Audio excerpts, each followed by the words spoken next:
Hello மக்கள் எல்லாருக்கும் வணக்கம். வெல்கம் டு யூடியூப் சேனல் ஜீஸ் மெமரிஸ். இந்த வீடியோவில் நம்ம என்ன பார்க்க போகிறோம்னா, திருமலை நாயக்கர் மஹால் போயிருந்தோம் இல்லையா, அதோட பார்ட் 2 வீடியோ தான் பார்க்க போகிறோம். ஸோ மஹால் ஃபுல்லும் சுற்றி பார்த்துட்டு வெளியே வர்றதுக்கு கரெக்டாக மதியம் 1:30 ஆகிடுச்சு. பசிக்க ஆரம்பிச்சிச்சு. மஹால் வாசல்லே பார்த்திங்கன்னா நிறைய ஸ்நாக்ஸ் கடையெல்லாம் இருந்தது. அதில் ஒரு அண்ணா லெமன் சோடா கடை வச்சுருந்தாங்க. ஸோ இவங்கக்கிட்ட வந்து நாங்கள் ஆளுக்கு ஒரு லெமன் சோடா வாங்கி குடித்தோம். ஒரு லெமன் சோடாவோட ப்ரைஸ் பார்த்திங்கன்னா ஜஸ்ட்டு 30 rupees தான். உண்மையிலே ரொம்ப சூப்பராக இருந்துச்சு. என் லைஃப்பில் ஃபஸ்ட் டைமாக லெமன் சோடா அன்னைக்கு தான் நான் குடிச்சிருக்கிறேன். பயங்கர ரெஃப்ரெஷிங்காக இருந்தது. ஸோ வயிறு நல்லா ஃபுல்லாக ஆகிடுச்சு. ஸோ நீங்களும் திருமலை நாயக்கர் மஹால் பண்ணிங்கன்னா இந்த அண்ணா கடையில் லெமன் சோடா ட்ரை பண்ணி பாருங்கள், நல்லாயிருக்கும்.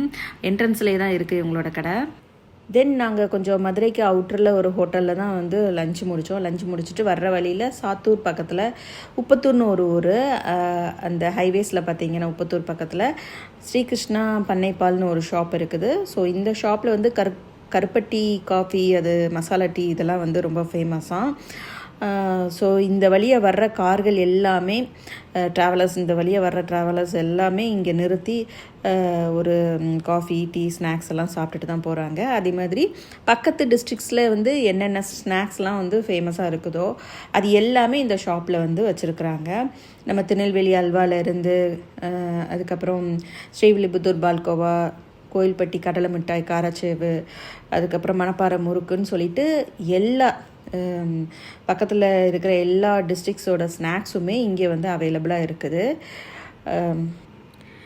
ஸோ இந்த ஷாப்பில் என் பையன் டீ மட்டும் குடிச்சிட்டான். நான் எதுவுமே குடிக்கலை, ஏன்னா எனக்கு வயிறு ஃபுல்லாக இருந்தது. ஸோ நான் கொஞ்சம் ஸ்நாக்ஸ் மட்டும் பர்ச்சேஸ் பண்ணிக்கிட்டேன். இதில் நான் வாங்கின ஸ்நாக்ஸ் எல்லாம் பார்த்தீங்கன்னா சிரிச்சிருவீங்க. நான் அதை உங்களுக்கு காட்டுறேன் பாருங்கள். நம்ம ஊரில் கிடைக்காத ஸ்நாக்ஸே கிடையாது. இருந்தாலும் ஆசைக்காக நான் வந்து ஒரு சில ஸ்நாக்ஸ் மட்டும் வாங்கிக்கிட்டேன்.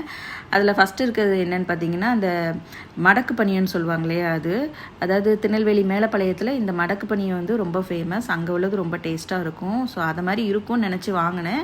பட் அந்தளவுக்கு டேஸ்ட்டாக இல்லை, இனிப்பு ரொம்ப கம்மியாக இருந்தது. இந்த பாக்ஸோட விலை பார்த்திங்கன்னா 90 rupees. 200 கிராம் வந்து 90 ரூபாய். கொஞ்சம் விலை அதிகம்தான், ஆனால் சுமாராக இருந்தது. அவ்வளோ ஒரு 10க்கு ஒரு 6 மார்க்கு கொடுக்கலாம், அந்த மாதிரி இருந்தது. அதுக்கடுத்து பார்த்திங்கன்னா இந்த வாழைப்பழ அல்வா, இது வந்து நான் நிறைய ஷாப்பில் பார்த்துருக்கேன், ஆனால் இது வரைக்கும் நான் சாப்பிட்டதே கிடையாது. ஏன்னா அதோட கலர் பார்த்தாலே பயமாக இருக்கும், கருப்பு கலரில் இருக்குதுன்னு சொல்லிட்டு நான் இது வரைக்கும் சாப்பிட்டதே கிடையாது. சரி ட்ரை பண்ணி பார்ப்போமேன்னு வாங்கினேன். இதோட விலை பார்த்திங்கன்னா 115 grams வந்து 50 rupees. சுத்தமாக நல்லாவே இல்லை, ரொம்ப ஹார்டாக இருந்துச்சு. எனக்கு பிடிக்கவே இல்லை. இது என்ன அல்வான்னு இதை சாப்பிட்றாங்கன்னு தெரியல. ஒருவேளை இவங்க நல்லா பண்ணலையா என்னன்னு தெரியல. ஸோ இது எங்கேருந்து வந்திருக்கு, இது எந்த ஊர் ஸ்பெஷல்னு எனக்கு தெரியல. சொல்லுங்கள், உங்களுக்கு தெரிஞ்சால் சொல்லுங்கள். இந்த பனானா அல்வா வந்து எந்த ஊர் ஸ்பெஷல்னு சொல்லுங்கள். அதுக்கடுத்து பார்த்திங்கன்னா புளிப்பு மிட்டாய். இது வந்து ஒரே ஒரு டைம் நான் எங்கேயோ சாப்பிட்ருக்கேன். எனக்கு பொதுவாக ஸ்நாக்ஸில் வந்து புளிப்பு இனிப்பு கலந்துருந்தாலே ரொம்ப பிடிக்கும். அதனால் எனக்கு சரின்னு சொல்லிவிட்டு இந்த ஒரு பாக்ஸ் வாங்கிக்கிட்டேன். இம்லி டாஃபி, டேமரைன் டாஃபி, இது ஒரு பாக்ஸ் வாங்கிக்கிட்டேன். அதுவும் 50 rupees 60 rupees நினைக்கிறேன், சரியாக தெரியல. அதுக்கடுத்து பார்த்திங்கன்னா என்னோட மோஸ்ட் ஃபேவரட் ஸ்வீட் எதுன்னு பார்த்திங்கன்னா பால்கோவா தான். ஸோ மில்க் ஸ்வீட்ஸ் எல்லாமே ரொம்ப பிடிக்கும், அதில் பால்கோவா ரொம்ப பிடிக்கும். ஸோ ஸ்ரீவில்லிபுத்தூர் பால்கோவா இது ஒன்று வாங்கிக்கிட்டேன். இது உண்மையிலே டேஸ்ட் அல்டிமேட்டாக இருந்தது. ஒரிஜினல் ஸ்ரீவில்லிபுத்தூர் பால்கோவா தான். இது நல்லா இருந்தது. அதுக்கடுத்து பார்த்திங்கன்னா என் பையன் கேட்டான்னு சொல்லிட்டு ரவா லட்டு வாங்கினேன். இந்த rava laddu total waste of money தான். சுத்தமாக நல்லாவே இல்லை. அப்படி பச்சை ரவையில் வந்து லட்டு பிடிச்ச மாதிரி இருந்தது. ரவை வந்து வறுக்காமலே பண்ணியிருக்கிறாங்க, நல்லாவே இல்லை. நான் என் பையன்கிட்ட சொன்னேன், ரவா லட்டுலாம் வந்து வீட்டில் பண்ணால் தான் நல்லாயிருக்கும், கடையில் வாங்குறது நல்லா இருக்காது, அம்மா செஞ்சு தரேன்னு சொன்னேன். ஆனால் இவன் கேட்கல. வாங்கிட்டு ஒரே ஒரு லட்டு தான் அவனும் சாப்பிட்டான், நானும் ஒரு லட்டு தான் சாப்பிட்டேன். மற்றது எல்லாமே நாங்கள் காக்காய்க்கு தான் போட்டோம். இது வந்து ட்ரை பண்ணாதீங்க.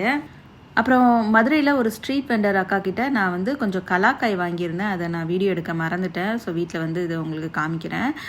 இந்த கலாக்காயை வந்து இங்கிலீஷில் கரோண்டான்னு சொல்லுவாங்க, கரோண்டா செரீஸ் அப்படின்னு சொல்லுவாங்க. இதுதான் பார்த்திங்கன்னா சுகர் சிரப்பில் வேக வச்சு கேக் டெக்கரேஷனுக்குலாம் நம்ம வந்து யூஸ் பண்ணுவோம். ஸோ இந்த கரோண்டாஸ் பார்த்திங்கன்னா பழம் வந்து ஒரு ஆளாக்கு 40 ரூபான்னு சொன்னாங்க, காய் வந்து ஒரு ஆளாக்கு வந்து 20 ரூபான்னு சொன்னாங்க. ரெண்டுலேயும் 2 ஆளாக்கு நான் வாங்கிக்கிட்டேன். ஸோ இது நான் எதுக்கு வாங்கினேன் அப்படின்னா ஊறுகாய் போடுறதுக்கு சாப்பிட்றதுக்காக வாங்கினேன்.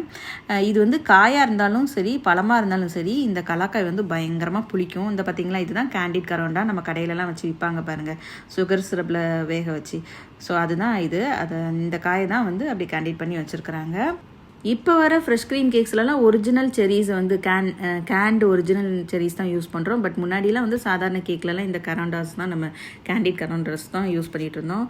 ஸோ கராண்டாவை வந்து 2ஆக கட் பண்ணி அதில் உள்ள விதையெல்லாம் எடுத்துட்டு உப்பில் லைட்டாக உப்பு போட்டு குலுக்கி வச்சுருக்கிறேன் ஊறுகாய் போடுறதுக்காக. இந்த காய் வந்து பயங்கர புளிப்பு, மாங்காய் நெல்லிக்காய் எலுமிச்சம்பழத்தை விடலாம் பயங்கர புளிப்பாக இருக்குது. எங்கள் அம்மா சொல்லியிருக்காங்க சின்ன வயசில் வந்து ஸ்கூல் பக்கத்துலலாம் இந்த காய் வச்சு விற்பாங்களாம். ஸோ இது வந்து கட் பண்ணி உப்பு போட்டு சாப்பிடுவாங்களாம். நான் வந்து இது வரைக்கும் சாப்பிட்டதே கிடையாது. என் லைஃப்பில் ஃபஸ்ட் டைமாக ஃப்ரெஷ் கரோண்டாஸ் இப்போ தான் நான் பார்க்குறேன். ஸோ ஆசையாக இருந்தது, வாங்கிட்டு வந்துட்டேன். இந்த கலாக்காயில் ஊறுகாய் பண்ண தான் நான் வீடியோவில் காமிச்சிருக்கேன். ஸோ கொஞ்சம் கடுகு தனியாக வறுத்து எடுத்து வச்சுக்கிட்டேன், வெந்தயம் தனியாக வறுத்து எடுத்து வச்சுக்கிட்டேன். ஸோ ரெண்டையும் வந்து மிக்சியில் பவுடர் பண்ணி எடுத்து வச்சுக்கிட்டேன். அப்புறம் ஒரு வானலியில் நல்லெண்ணெய் விட்டு இந்த கொஞ்சம் கருவேப்பிலை, அதுக்கப்புறம் கொஞ்சம் காயம் பவுடர்லாம் போட்டுட்டு இந்த கலாக்காயை போட்டு கொஞ்சம் நேரம் அந்த எண்ணெயிலே நல்லா வதக்கி விட்டுட்டேன். பாருங்கள் எவ்வளோ அழகாக கலர்ஃபுல்லாக இருக்குல்ல, அப்படி red colour, green colour, orange கலர்லாம் அப்படி மிக்ஸ் ஆகிட்டு பார்க்குறதுக்கே ரொம்ப கலர்ஃபுல்லாக அழகாக இருந்தது. ஸோ தேவையான அளவுக்கு ஏற்கனவே நான் உப்பு போட்டு குலுக்கி வச்சுருந்தேன். இன்னும் கொஞ்சம் கூட உப்பு ஆட் பண்ணிவிட்டு நல்லா இதை வந்து ஒரு 3/4 வேக்காடு வேக வச்சுட்டேன் அப்படி எண்ணெயிலேயே. ஸோ ஒரு 3/4 பதம் இந்த காய் வந்து வதங்கினதுக்கப்புறம் தேவையான அளவுக்கு, காரத்துக்கு தேவையான அளவுக்கு சில்லி பவுடர் வந்து இதில் ஆட் பண்ணிக்கிட்டேன். ஸோ என்கிட்ட வந்து வீட்டில் திரிச்சு வச்ச சில்லி பவுடர்லாம் காலி ஆகிடுச்சு, அதனால் ஆச்சி சில்லி பவுடர் தான் நான் ஆட் பண்ணியிருக்கிறேன். ஸோ உங்களுக்கு காரத்துக்கு தேவையான அளவுக்கு இதில் சேர்த்துட்டு அப்படி நல்ல எண்ணெயிலே வதக்கிட்டு அதுக்கப்புறம் நம்ம அரைச்சி வச்சுருக்கிற அந்த கடுகு அண்ட் வெந்தயம் பவுடர் இருக்கு இல்லையா, அதையும் இதில் ஆட் பண்ணிவிட்டு ஒரு 5 மினிட்ஸ் வதக்கி விட்டோம் அப்படின்னா அப்படியே நல்லா எண்ணெய் பிரிஞ்சு மேலே வந்துடும்.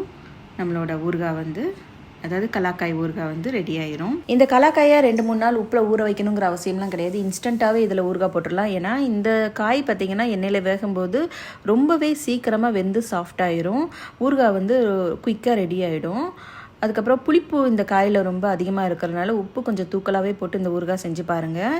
அதேமாதிரி நல்லெண்ணெயில் செஞ்சு நல்லா ஒரு ஆறுனதுக்கப்புறம் ஒரு கண்ணாடி பாட்டிலில் அடைச்சி வச்சிட்டிங்கன்னா 6 மாதம் வரைக்கும் கெடாமல் இருக்கும். ஸோ இந்த காயில் பார்த்திங்கன்னா விட்டமின் சி நிறைய இருக்கிறதுனால கண்டிப்பாக ஃப்ரெஷ்ஷாக எங்கேயாவது உங்களுக்கு வந்து கலாக்காய் கிடச்சதுன்னா ஊறுகாய் ரெசிபி செஞ்சு சாப்பிட்டு பாருங்கள். அவ்வளோதான் இந்த வீடியோவில். தேங்க்ஸ் ஃபார் வாட்சிங்.